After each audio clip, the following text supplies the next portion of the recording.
It blows my mind the folks that are able to just push merch after merch after merch. And Yeah. all they're doing is hiring some graphic designer to throw something on there.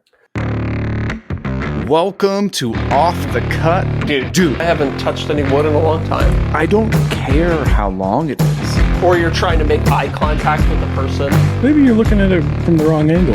Hell yeah. Hell yeah. I'm glad we got the explicit out of the way early. If I'm going to put money into this, it's going to be great. And I guarantee it. Get it?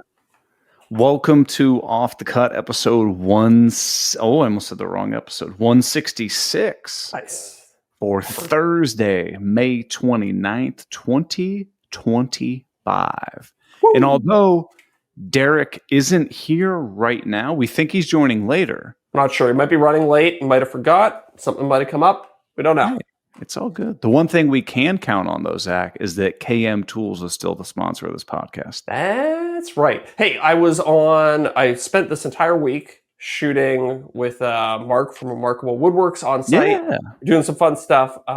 But I was on a job site with a bunch of other people. I whipped out the bourbon blade to cut. We got a bunch of wood dropped off at the site. It was all strapped together with those plastic straps. So I whipped out my bourbon blade, cut through it. And all these people came up to me like, whoa, what is that? I was like, well, let me tell you, this is a bourbon blade. Okay. It's a knife. It's a chisel. It's super cool. And everybody was very impressed with it. They're like, where do I get it? I was camtools.com, baby. Well, did you tell them the other cool thing about buying a bourbon blade from camtools.com? What, that a portion of the proceeds from that will go to support the Katz Moses Woodworkers with Disabilities Fund? You know damn what? Right it does. I did tell them that. And they were like, wow, that is so nice of Jonathan to do that.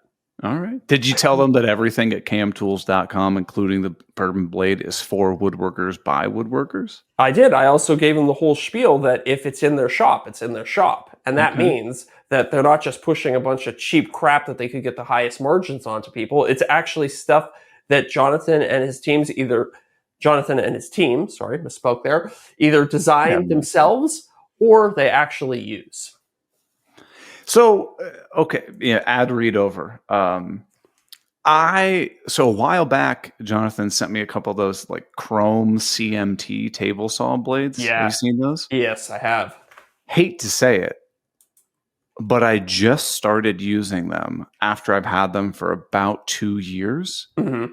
I just put them in the table saw. Dude, they're really nice. Yeah. Have you checked them out yet? I haven't tried one yet, but I've heard nothing but good things. And they're cheap too. I know. It just goes to show you don't always have to buy the most expensive thing to get good performance. No. There are still bargains to be had out there, people. Oh, wait. The last thing I had to say is if you want to bargain, if you want to get $50 off any order at camtools.com, if you just go over to patreon.com/offthecutpodcast, sign up for any tier level, you might win a gift card that Jonathan gives away every single month. And we will be doing that on the next episode. The first episode of every month, we give it away. Oh my God, it's almost June. It really is, isn't it? I know. Crazy. I know. It's nuts. So time flies. Well, let's get a cat out of the bag. The reason we had to move the podcast from Tuesday to Thursday, you were with Mark on the job site. So tell me about that. Yeah, so it's there were so many moving pieces to this partnership. So first of all, it's like a sponsored thing that we're doing. So it's a 3-day on-site build. We were Mark and I, plus more people, but we were redoing a local pizza restaurant's patio. So we built this like enclosed area. There's like a pergola over top to give them some shade. We did like a locking sliding gate system, some benches inside, bunch of seating. So it was fun. But in addition to that, we also brought out this this organization, I guess is the best way to, I shouldn't say company, and I don't know if charity is the right word either, but organization. It's called We Build the Dream, and it's all about getting women involved in the trades. So we also had a couple of female, I don't know that this will mean much to our American audience, but Red Seal carpenters. Red Seal is like a certification that Yeah, so they came out and they helped us on the thing. And then also a bunch of students from the local high school also came out and were helping us build on site too. So we had 6 students out there with us. So I was working with the school. There's a school in Toronto that has a really good trades program. Yeah. And I've worked with them in the past. I've done some other programs with them. So I said, send me your best 6 students. And they came out and they were, they were on the miter saw. They were building the fence with us. So we had some local news, some of the local news stations came out and like interviewed the students and Mark and the Red Seal Carpenters too. So it was a lot. It was a lot. Yeah. Well, I'm sure like not only did you have the project, but you had like I said, news outlets. You had kids around there. Like it was probably just you were like on and focused. Yes. And the whole time too, it's sponsored content for the brand that makes all the pressure treated wood, MicroPro Sienna. So the whole time, Mark and I are also planning out reels that we're going to be releasing on Instagram. So while we're working, and Bryson was there the entire time shooting us. So we're like, hey, Bryson, come over here. I have a tip to share. And then we do like a whole spiel, like, when you're working with pressure treated wood, when you cut it, you have to seal the ends with the cut and seal. And then we're like, okay, now grab a bunch of B-roll of me applying the cut and seal. Okay, go back and film the students. So it's like a lot of on-the-fly creativity and also just building a giant. It was probably, there's Deric. Hey, Deric's here. Deric is with us. Thanks for coming, man. Let's reorganize. So it was a big outdoor patio. It was probably like 600 square feet, 700 square feet or something like that. So it was a lot of also just building packed into 3 days. So we were there till pretty much 7, 8 o'clock every night. So and we were starting at 7 a.m. So I was just wiped at the end of the day. So it's like, I don't think I can do the podcast. I saw the IG, one of the IG stories. Mm-hmm. It looks like a pretty cool little build out. Like it looks like you had some little door type scenario. Mm-hmm. It was like a sliding gate that like bypasses. It's pretty cool. Mark actually designed it all too, which was really cool. Wow. It was his first year playing designer for us. Okay. So we had a good time with that. Now, were you really nervous when you had like the high school kids show up? Are you like, okay, this could go horribly wrong really fast? Well, having the high school kids there was interesting because we were kind of thinking when the kids are there, nothing's going to happen. Like we were basically like productivity is going to grind to a halt and we're just going to kind of we had 3 stations set up. We had like one station where like here you can you grab the nail gun, you install some fence boards. We had another one where they were like painting that we were building out this like kind of like a nice it's a garbage box, essentially. It's where you when you're done at the restaurant, you drop your tray off there. So we had a kind of thing there where they were set up and painting it. And then we were also, what else? And we were building a bench too. So there was like kind of 3 stations they could go to. And we were like, we're going to spend all of our time just kind of talking to the kids through it. Maybe they'll fire a few nails and that'll be kind of it. But the kids learned so quick. We like explained it to them. And then they're like, okay, yeah, we get it. And then they just built the rest of the fence. That's it. But like, that's super impressive. I was a generational thing, or it's just because those kids that showed up actually wanted to be there. I think that's a big part of it. They came from a really good program. Again, Westview Centennial here in Toronto. I cannot say enough good things about their trades program. I think they came in with more experience than we were expecting. And they just took to it really quickly. But it was fun. Like they were on the miter saw. We had them using the nail guns. What else do we have? We given them impact guns. They were helping on the table saw, though it was a little bit apprehensive. It was one of those like rickety job site table saws. I was like, I don't know if I want you guys using this. Probably had no riving knife. There was no fence. You're freehanding everything. Exactly. I was like, you guys just kind of watch me cut this piece of wood on the table saw. But that's cool though. And yeah, it was a lot of fun. See, I was afraid you're going to be like, yeah, we just made the kids sand everything. I mean, dude, honestly, the idea did cross my mind. We have the fence board station, we have the bench station, and then we also have a bunch of picnic tables that could just be painted if they want. But then, we thought maybe they might get overwhelmed or they might not feel comfortable using some of the power tools. So we had like backup stuff that was kind of a little bit more boring and safe. But no, man, they went right for it. They went right to it. I'm so jealous that when I was Oh. in high school that I didn't take advantage of all like the trade stuff that was offered to me. My school didn't even offer it. It was not an option. Derek, did you said you had those things offered to you? We had them. We had a full, shop class. We had a automotive shop class specifically, and I think there was even like a trades like certificate training or something like that you could do where you do a little more in-depth type stuff, machining and stuff like that. But it was all like our school was built like a horseshoe. And well, more like a J, because it was like really long on one end, and all that stuff was all the way at the other end, like the farthest it could be, with like horticulture and all the other stuff that like I wasn't into any of. So I never made my way down there. I didn't even know it existed until like my sophomore junior year, and then at that point I was already into like journalism and stuff, photography and stuff like that. So I just didn't even. But I did it in middle school. It was a lot of fun in middle school. We made little. Get like little pieces of plastic and we'd trim them down to about 3 inches, take them over to the little heating element, bend up the corners on them and add a little sandpaper to the top of it and make little fingerboards, little skateboards for your fingers. Cool. Yeah, this was in like mid 90s. This is before tech deck was a thing or anything. So we're just making these, and like we'd paint them and then put the sandpaper on them, and it was always fun. Or we'd make little knickknacks like boxes and stuff like that. I took some football playing cards because I was collecting football cards at the time, and I glued it to like a piece of pine, and then I'd cut out the character, like the football player, because it would be like a full-size football player on the card, and then they'd have their name in like a little box in the bottom, and so I cut that around, and they would just be like a little stand-in that would go on my shelf, and it was just like a little wooden, 3-dimensional almost of like a football player. And it was fun stuff like that we did in class. Like I feel like my school was so like generic in the stuff that they offer. Like you had like your choir, you had like your painting and your like you go sing and stuff. My school had nothing like that. No. No. Did you have like the theater, like the acting thing? We had drama class, which was yeah.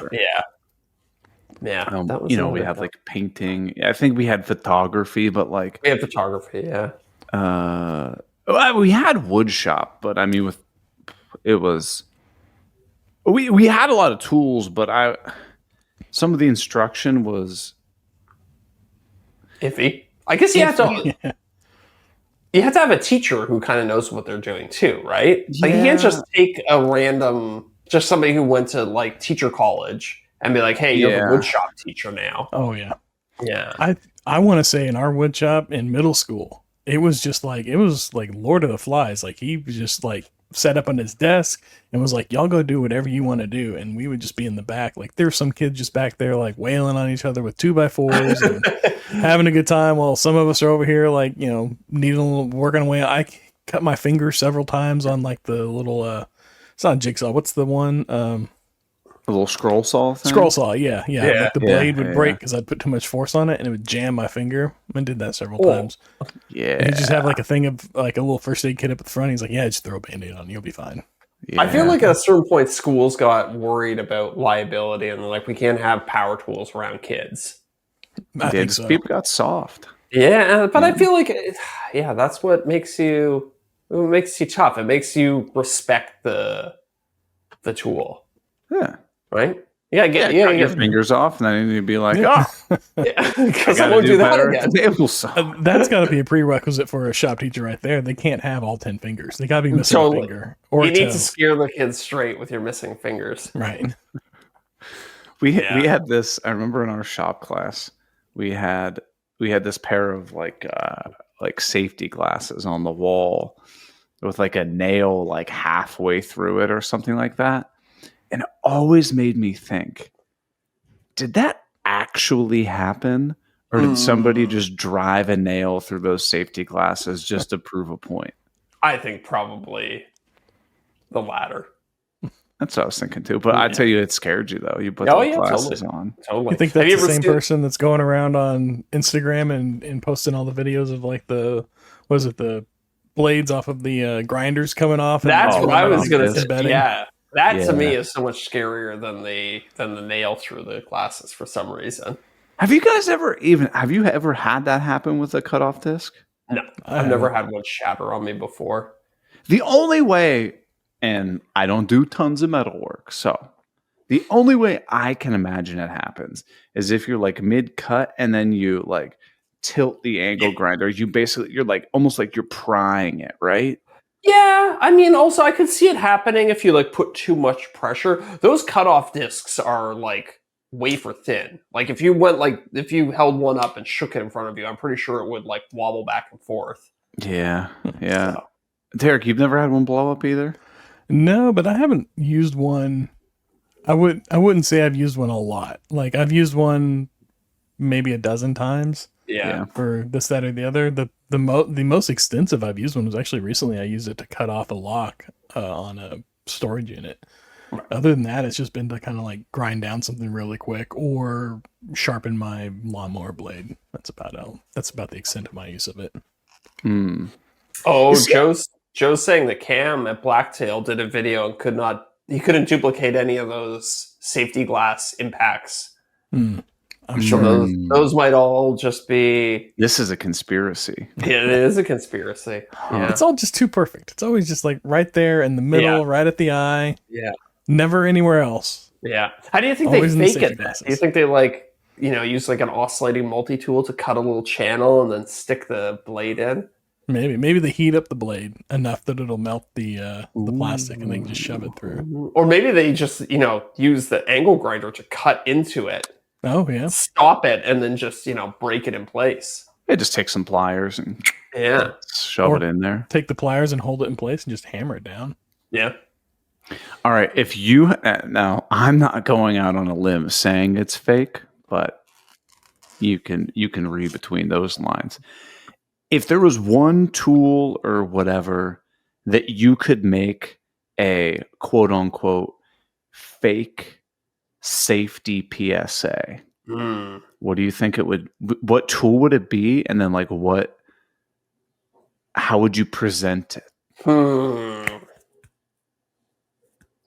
I want to say the domino just for the clicks. No. We're not worried about. This is going to be like in a high school wood shop or something. Oh, I think, here's what I would do. Router, but it's like tangled up in somebody's hair. Exactly. I was some hippie with a ponytail. Yeah, exactly. And it's like... I was going to say router, but this is extremely graphic, so I'm so sorry, everybody. It's going to be a picture of somebody like holding a router, and it looks like it just climbed up their whole arm and like a huge track of skin or whatever had been like ripped off. Dude, routers are terrifying. Routers are Can we do scary. video, not image? Well, I mean, it's 2025, sure. Sure. There's It's got to be the guy at the router table feeding something through, and then all of a sudden his shirt just disappears. Yeah. Goes right into the router. Wearing a long sleeve shirt or something, it just gets sucked right in.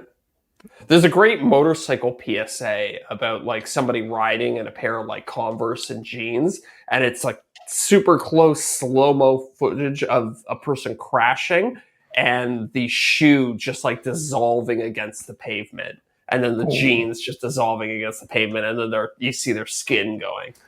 Yeah. And it's real footage? I don't think so. It's Allegedly. I think it's a little too perfect. I think it's CG. They lined up that slow-mo cam a little too perfectly. Yeah. Now, as somebody who rides motorcycles, Zach, does leather actually prevent injuries on motorcycles? Oh, for sure. The right kind of leather. There's like motorcycle leather that's like, a lot of the time, like a motorcycle jacket that's leather will be like a layer of leather and then a layer of hard plastic just beneath like Yeah. and then another layer of leather. So it's like a multi-layered system. But there's a lot of leather motorcycle jackets out there that offer zero protection too. They just kind of look cool. That's half the battle.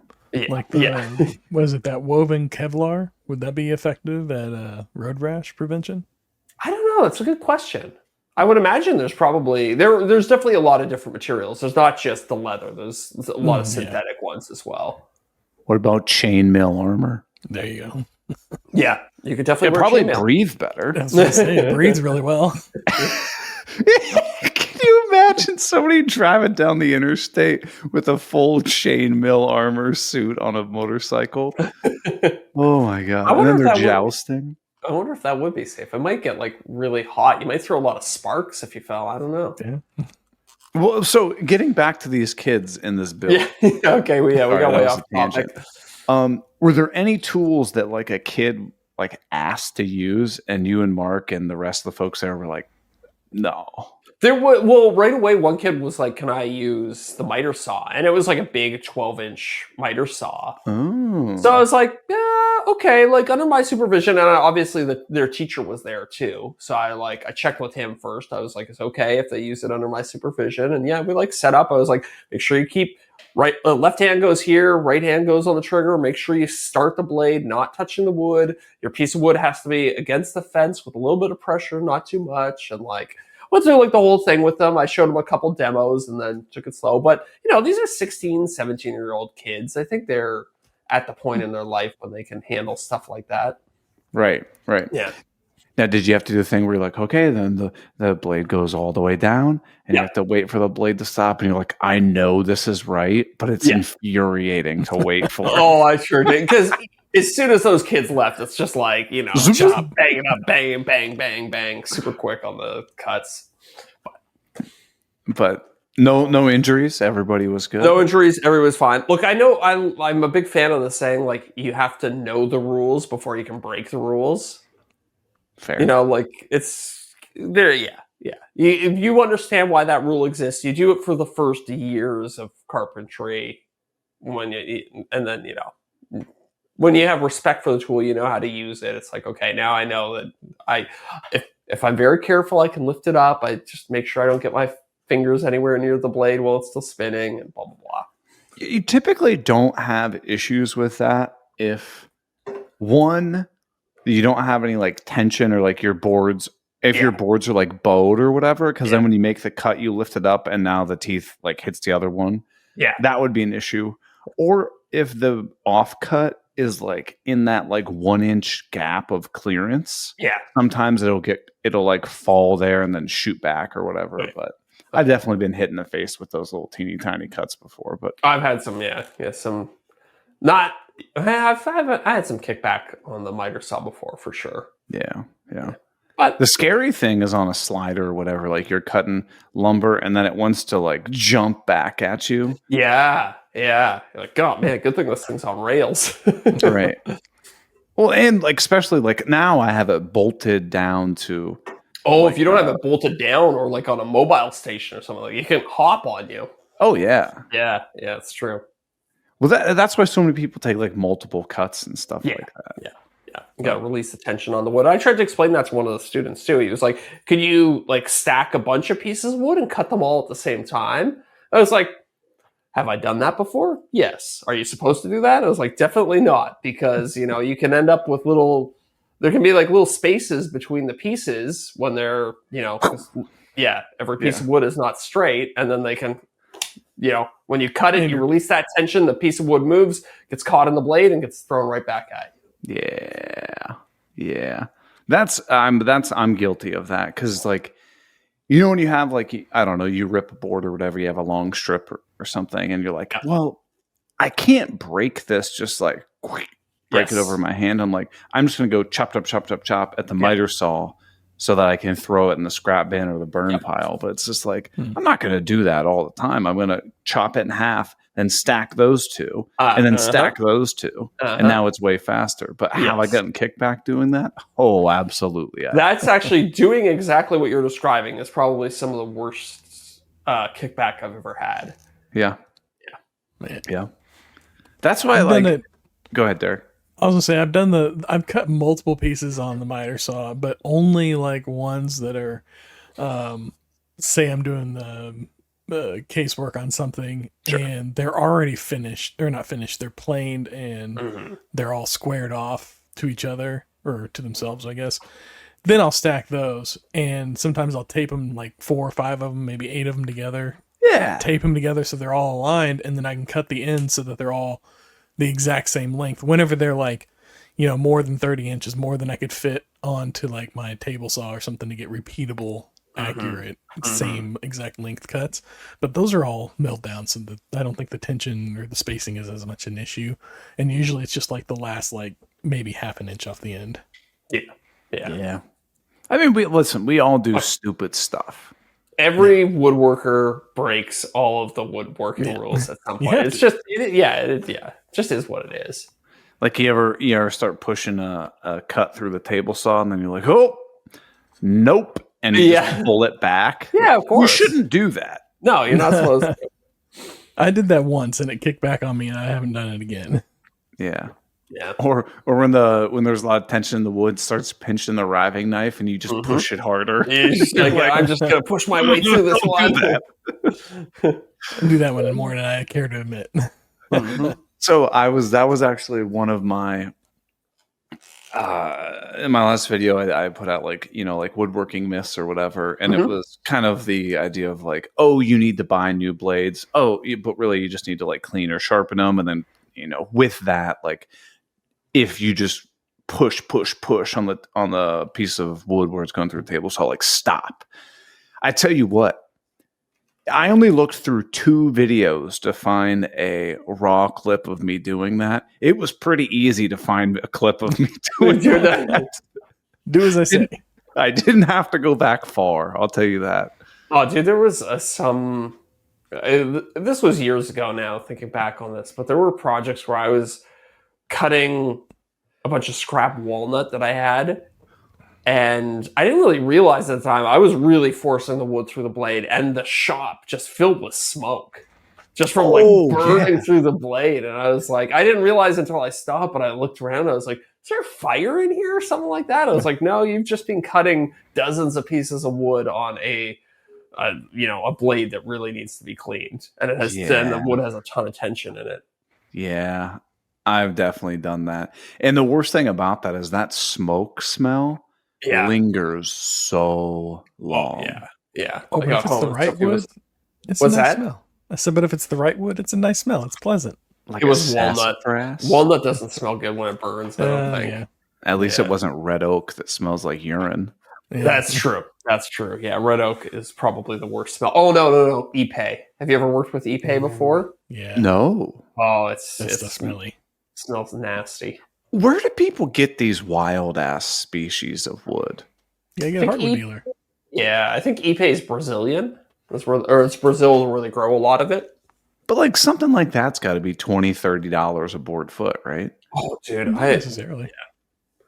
Yeah. I think it depends on where you live. True, very true. But yeah, some Ipe during the pandemic was brutal. I remember buying like 5 board feet of it, and it was like $150 or something. Yeah. So like, do they have Deric and Zach? Do they have both of you guys? Do they have that at like your regular lumber yard you go to? Ipe was looking mine up. Ipe was huge here for a while for decks because it's so dense and so hard. It's also really water resistant. It went through a really popular era here. So you could find it not at Home Depot or Lowe's or something like that, but a specialty hardwood dealer, they stocked it pretty readily. I know my guy had it at one point because I got some for something a couple years ago, but I'm looking on his website now. He doesn't have it now. Yeah. You guys ever? I was thinking about this the other day because the lumberyard that I really like is like 45 minutes away. Mm-hmm. And we talked about them. Sometimes they're just not there, right? They're never in the backyard.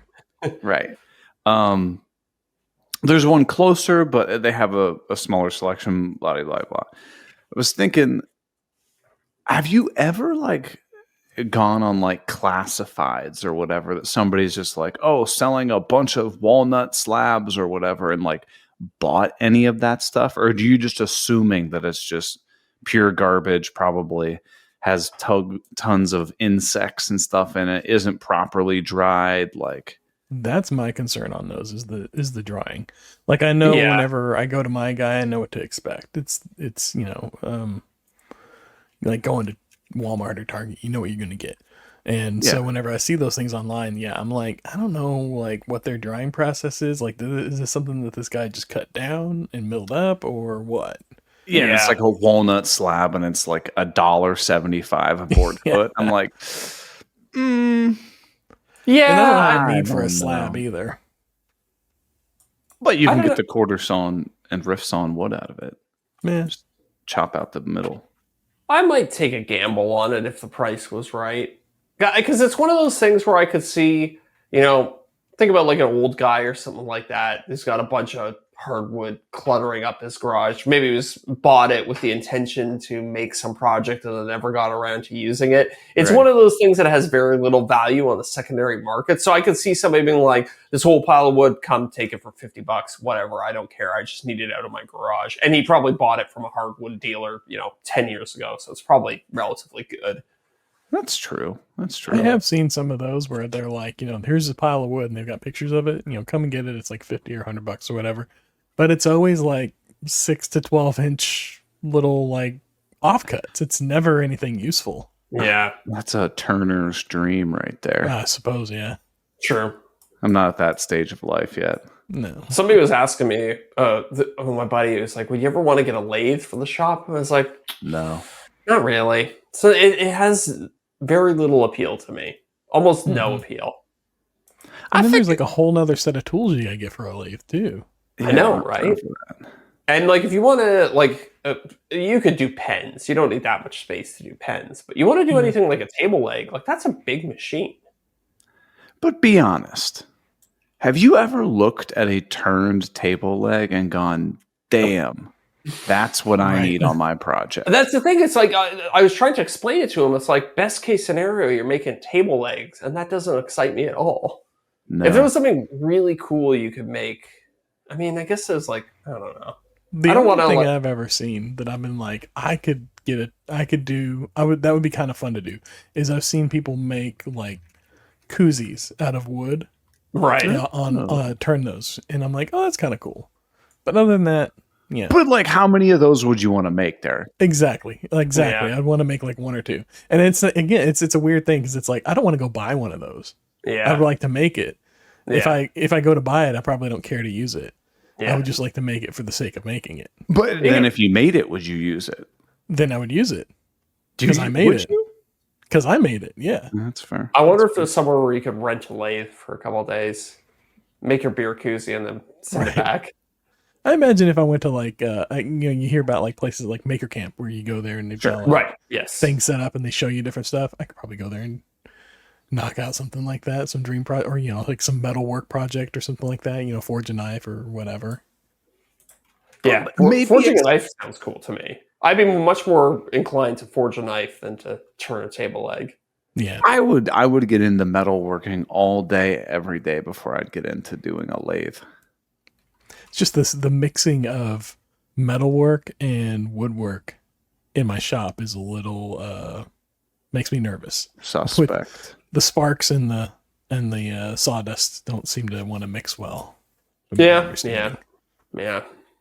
So Zach, as somebody who's done like a decent amount of metal work and welding and stuff, do you get like those little teeny tiny, like for lack of better words, like metal sawdust shavings just everywhere?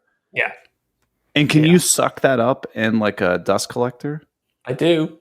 I don't know if it's like... Should you? No one knows. Yeah. I'm not sure if you're supposed to do it. So this is a tool I actually have for job sites, but it's basically just a giant magnet on wheels.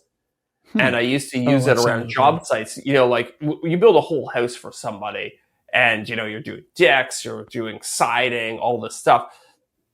Invariably, there's going to be a bunch of screws that fall on the ground. And that's a bad look if you leave a bunch of screws in somebody's yard after you're done a major reno. So I used to go around with this giant magnet at the end of the job and it would ping, ping, ping, ping, ping, ping, and it would like suck up all the screws off the ground. Now, be honest. Did you then just throw all those screws out? Or did you be like, oh, this is 1.25 inches. This is 2.5. Right into the garbage. Oh, yeah. Because also chances are if it's on the ground, it's one that, you take out of your pouch, you go to like put in a sheet of drywall. You're like, oh, this screw's bad. And you just throw it behind you, go reach for the next ones. It's stuff like that. Right. So when you were building houses and stuff like that, how large of containers of screws were you buying? Were you buying like a 50-pound thing of screws? Yeah, whatever the ones that's like It's like a box of shoes? Yeah, kind of like bigger than that. Like it's probably like They come in 10 like a plastic inches by tub 10 usually. inches by 10 inches. Okay. Something like that. Like a soccer ball size. Soccer ball, but a box, obviously. Yeah. I love how they rate them as terms of poundage. You're like, well, how many screws are in there? And they're like, ha, no Well, that's idea. funny because the ones I bought were usually, they would do it in like thousands of screws. It'd be like, and depending on the length of the screw, you would get different amounts in the same size box. No, they're doing it by weight, but they're guessing on the quantity. They're like, nobody's gonna sit here and count out 1,000 of these. True. You should take it home and just count them out and be like, bring it back. And this is too short. Yeah. They need to do an exchange. The going back to that build that we were working on the last couple of days, the company that makes the wood also has their own screws, and they're the Torx screws. Oh yeah. And I was just struck by how much better Torx is than any other. I had we built the entire thing. I had like no cam outs, no strip bits, no strip screws by the end of it. There's just I don't so get much Phillips better. head anymore. No. Unless I absolutely have to. I do not get them anymore. The only time I ever get Phillips now is like when you buy like some cheap piece of furniture off Wayfair and it comes with screws. That's the only time I ever see Phillips screws anymore. Not or if I get drywall anchors. Those still have drywall I kind of understand because every man. Yeah, they're easier to fill too. Like the very narrow head of the Phillips, you can fill it with plaster if you're gonna fill a hole. I've seen some of the drywall ones that actually it'll be a Phillips with like a square Robertson inside of it now. Really? Interesting. Yeah. So you can do both. I feel like it does both of them lackluster though. Yeah, definitely. You're definitely giving up a little bit of performance, I guess, to have that extra versatility. Hey, not to derail this, but Deric brought up Wayfair. One of you guys brought up Wayfair. Yeah. Wayfair is crap furniture, but I feel like Wayfair is like gambling. I keep hearing these stories of people being like, I got the best thing off Wayfair, but anything I've ordered off Wayfair has been complete and utter garbage. It's just North American Temu, right? It's somehow it's worse Temu. It's somehow they went to an IKEA store and they were like, we can do worse than this. And we'll just sell it exclusively online. It's the shopping equivalent of the guy that says, I can do it for cheaper. Oh, 100%. Oh yeah. 100%. But so like it's not a bad place if you're just trying to get very quick design ideas of like, okay, I want a coffee table. Here's a bajillion different design. Okay, I like that leg, like the top, like this. Like I'm not going to order any of this. Yeah. But I'm going to make my own design. Well, we were looking for a lamp for the house. And we found one on Wayfair. We're like, we like that. And I'm like, I don't even know if I can give Wayfair my debit card info. I don't trust this website. Yeah, right? There's something off feeling about the site. It does not inspire confidence. Let's just put it that way. Well said. Yeah. So I'm like Googling like, hey, is Wayfair legit? Right. And blah, blah, blah. And I come across this, like some Reddit, gold of the internet kind of posts. And they're like, if you use Wayfair, right click on the photo and then search with Google Lens. Now, I'm familiar with Google Lens, but I have to say it's something that I don't use enough. Yeah. Hear me out. This was a $250 lamp. I was like, okay, yeah, sure, whatever. Google Lensed it, found it the exact same thing at Home Depot for $120. Really? Oh, Home Depot will take anything back if you don't like it. Yeah. I'm literally just doing it right now. Okay. So did you like search something on Wayfair or whatever? I searched something on Wayfair. Yeah. Okay. So found it on Wayfair, $400. It's available at Lowe's for $360. Sure. Okay. $40 savings and all you did was Google Lens it. Wouldn't you rather buy it from Lowe's? 100%. I would so much rather buy it from like a real store with a Right. real reputation where I can actually return it if I have a problem. Oh, look, it's also on Home Depot. Let's see. How much is it on Home Depot? You gotta get them to fight now. Oh, it's actually more Better deal. expensive on Home Depot. So this is bad. It's $620 on Home All right. Depot. Oh, Jesus. Yeah. But I mean, okay, my day job, I'm very familiar with a lot of the furniture world. Mhm. Sorry, everybody, most furniture companies, it's just like the crap you buy on Amazon where it's like white labeled. They just basically go to a furniture builder and then they go, yeah, I'll take that design. And then they basically just put it in a different box. Yeah. But it's the same piece of furniture. Yeah. Take slightly different photographs, change Yeah. the name on it a little bit. Yeah, I've been through Now, this. what if I went to a slightly more upscale website? Like, let's see. If I go to, that's a Canadian one. What's it like? Crate and Barrel? You guys got Crate and Barrel? Yeah, we got Crate and Barrel. Okay, so let me see. Can I Google Lens a Crate and Barrel? Let's see. Oh, if there are resellers out there. I wonder if is Crate and Barrel doing the same thing? Okay, so this is a bookcase that is $2,500. Let me just get a Google. Okay, here's search with Google Lens. Da, da, da, da.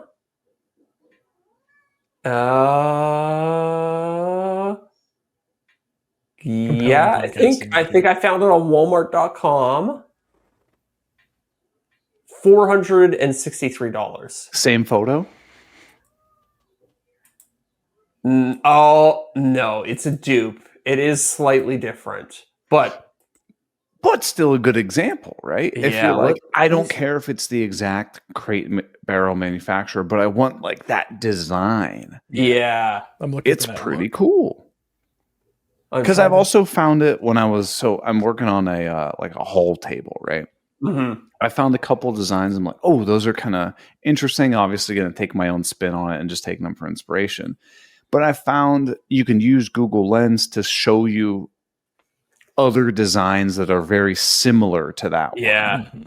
It's almost like you're like searching Google with that image. Like, show me Yes. things that are like this.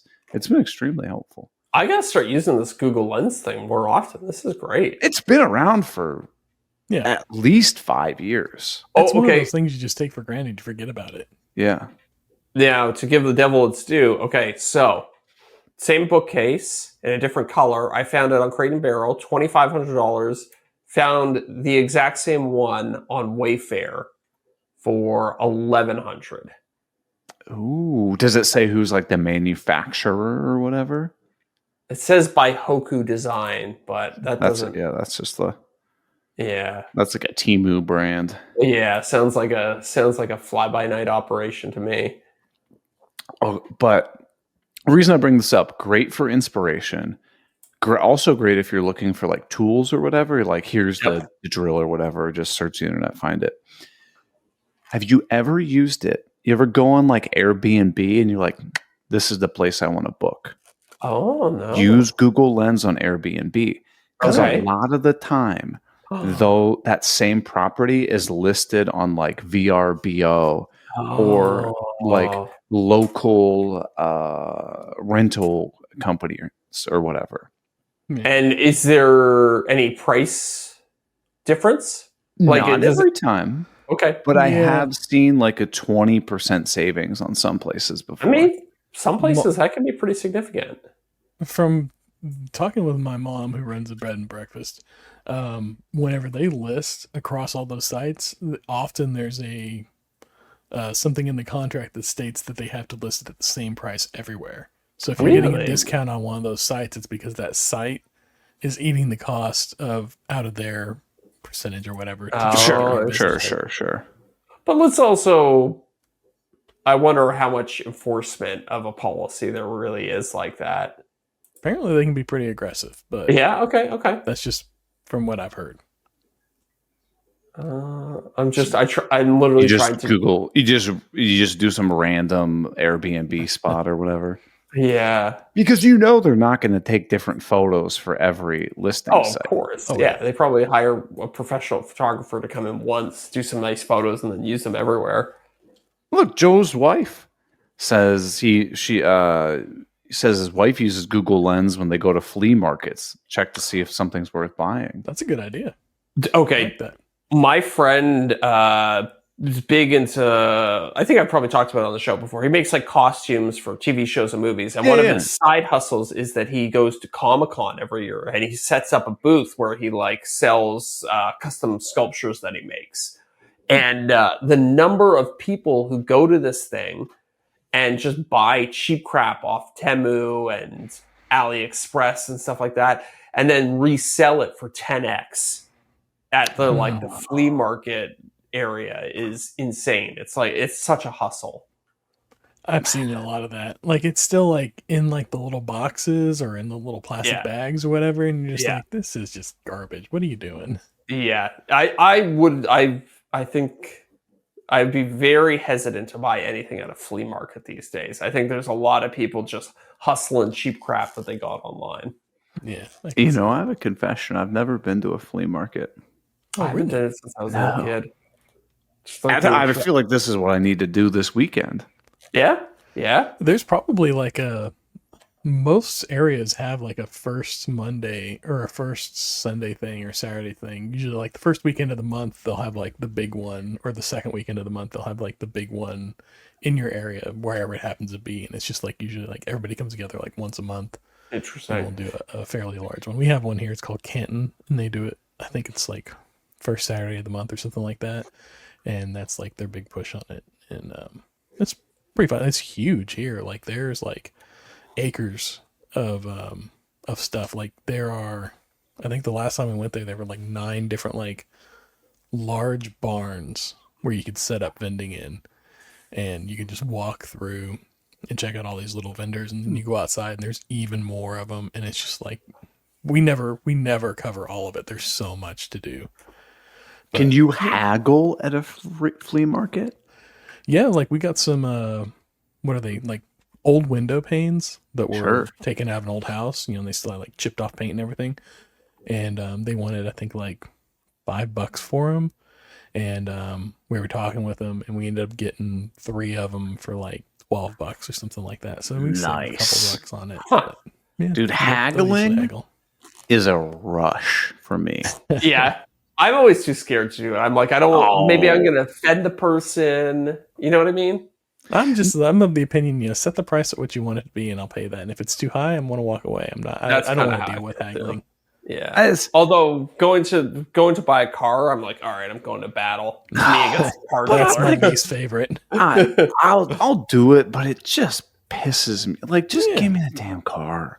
I know. You're already there for a whole day. And even after you agree to the price, you're there for hours. Dude, it's like, I've already agreed to your tire and wheel protection plan, paint protection film, ceramic coating. It's like, F off. Cup holder protection. I don't need all this. Here's what you need to do when they try to sell you all this crap you don't want.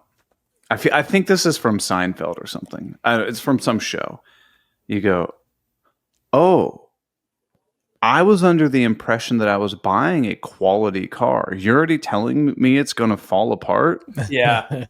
Oh, I should probably just buy something else somewhere else. And they'll be like, no. Be like, no, you're telling me that it's going to fall apart and I have to buy this extended warranty and all of these, you know, the paint protection and stuff. So you're telling me that the paint sucks on this car.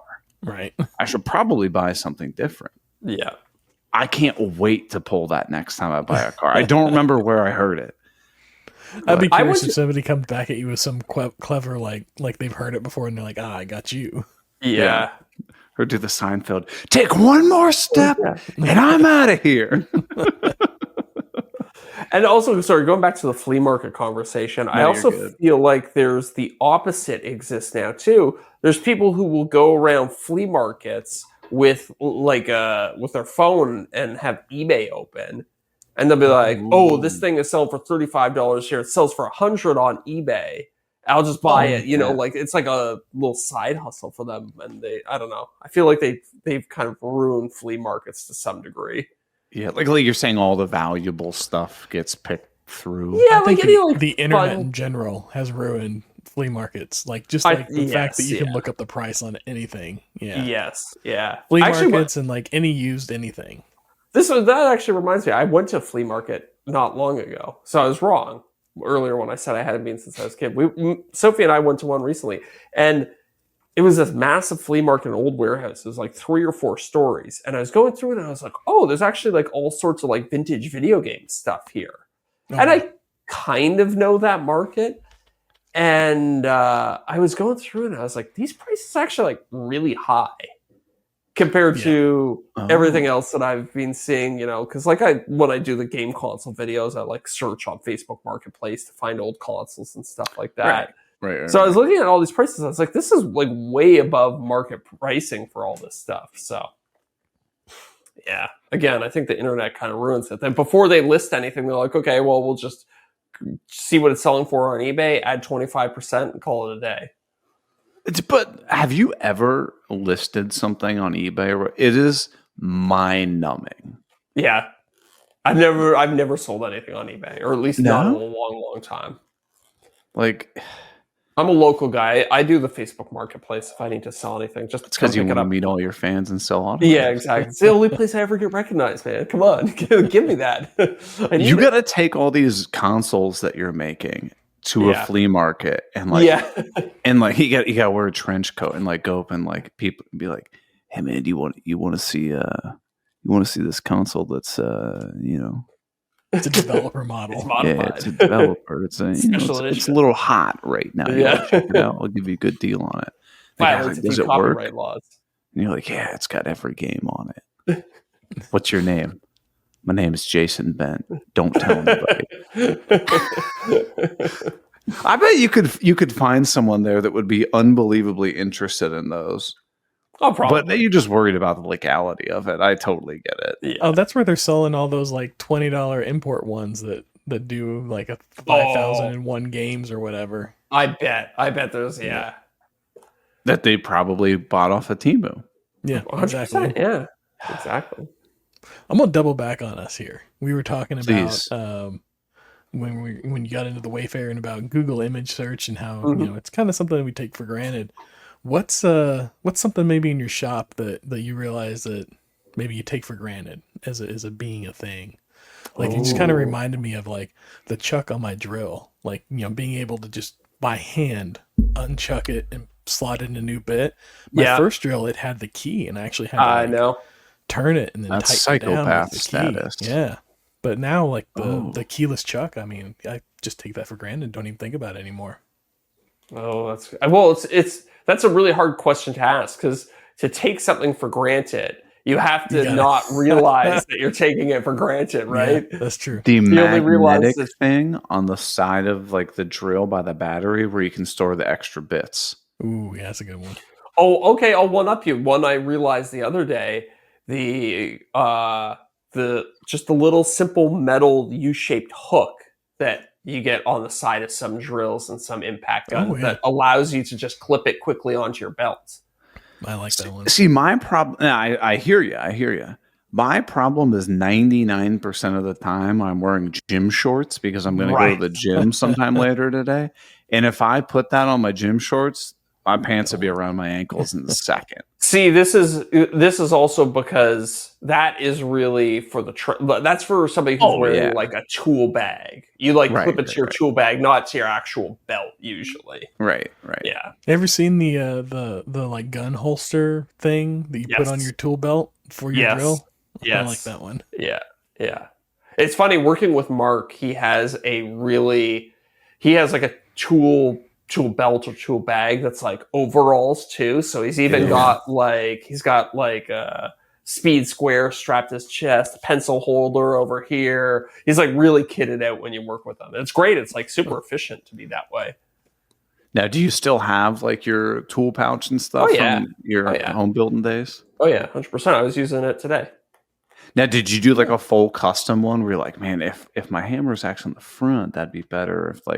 Or do you just pick one off the shelf and you're like, that'll work? I pick one off the shelf, but I have like this pocket is for screws. This pocket's for pencils. This one's for I keep my extra bits here. On my right hip, I have my drill. On my left hip, I have my hammer, and I have it set up the way I want it. That makes sense. Yeah.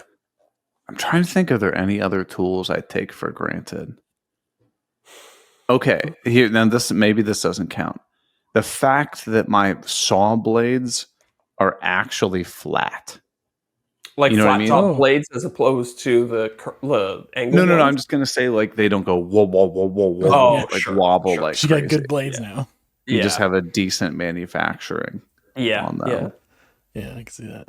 I don't know. The one of the things I still don't take it for granted that blows my mind is the fact that I can run my table saw and my dust collector at the same time. Yeah. I still like look back after a cut and I'm like, that's wild. Yeah. Electricity blows Eric's mind. I know I have not blown a breaker yet. Well, hey, let's power tools in general, right? If we didn't have power tools, trying to do the things we do with only hand tools would be.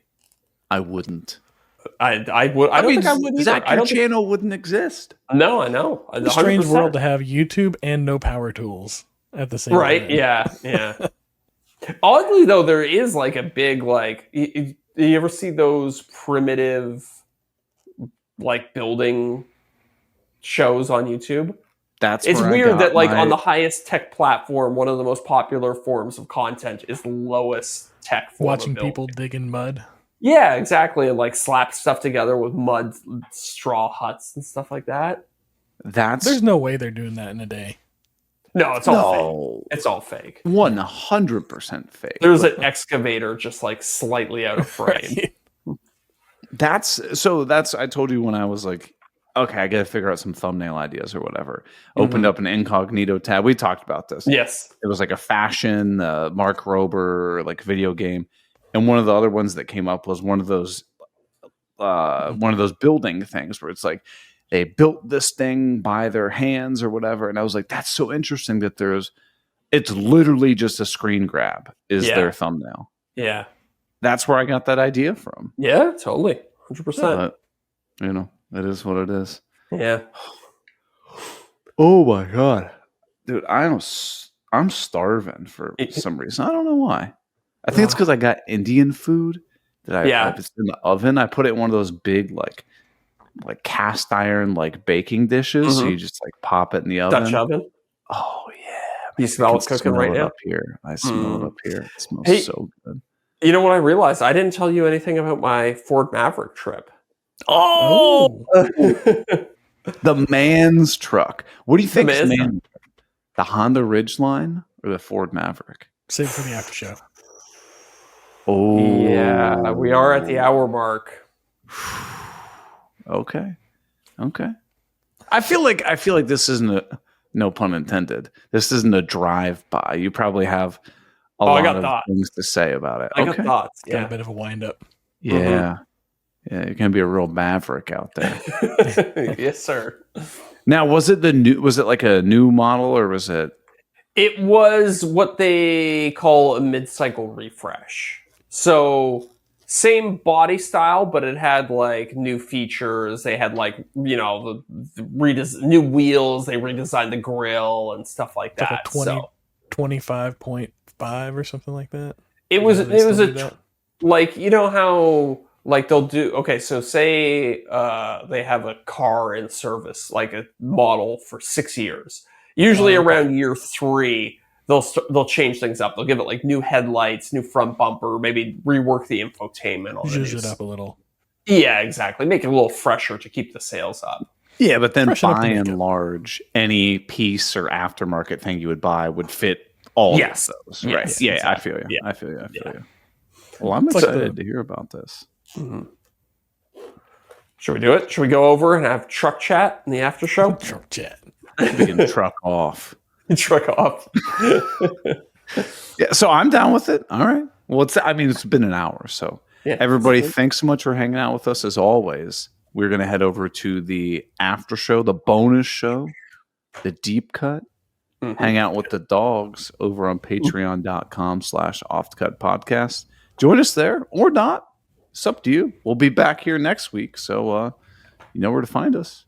See you, everybody. I want to give a huge shout out to our returning top tier patrons: Corey Duvall at Woodcrafts and Honey, Josh at Sawdust Bills, Joe Welsh at Delaware Valley Workshop, Goblin Spanker, Can't say that anymore. Building creative? Bingo bango, you're done. Zach, to be honest with you, I don't even know if I follow you. You should stop.